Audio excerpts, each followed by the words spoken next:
Proper planning. I want to talk to you a little bit today about proper planning.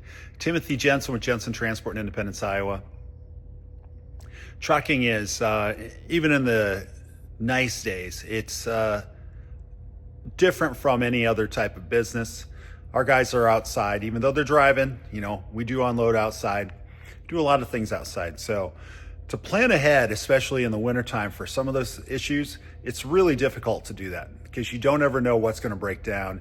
You could look at something today, have it go out the door where, inside in your shop environment might be 60 degrees, but when you go outside, it's -10 today. So if you have any moisture or anything like that in the air, it can kind of condense and freeze on certain things. It makes it hard. You don't really know what the problem is or what's going to happen. And honestly, the more technological your equipment is, your trucks, your trailers, the harder it is. It really is. Simple is better in trucking if you can get there. But if you look at the marketplace and the way the marketplace tries to sell you, they try to sell you everything that is, more complicated, more technological, more sensors to do more things. And at the end of the day, all we're doing is driving a vehicle from one place to another. It doesn't matter if it's van or tanker or whatever. You're unloading what you got and you're moving to the next place. Yes, safety's involved in a lot of that, but safety generally sits in the driver's seat.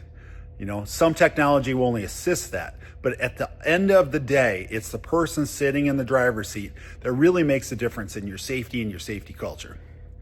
So planning ahead, a lot of it has to do with speccing the proper equipment.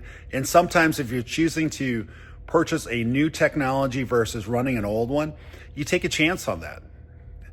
And then you find out over time whether that chance was worth it or not. I would say 40 to 50% of the time, maybe higher, the new technology is not worth what it was. It adds more possibilities of failure points, adds more possibilities of higher mechanical training that's necessary, even in the driver.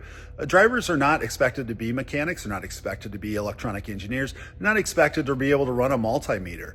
Some of that is just not set up to be driver friendly. And a lot of it, even on the road, sometimes you can't find an expert in whatever system you're looking for. If you're trying to find somebody that knows how to work on disc brakes or knows how to diagnose a sensor or knows how to, run a regen on a truck, not everybody can do that, and not everybody has the technology to do that. So Timothy Jensen, Jensen Transport in Independence, Iowa. If you've got a choice, make it simple. Hey, have a great day. Stay warm out there. Be safe. Plan ahead.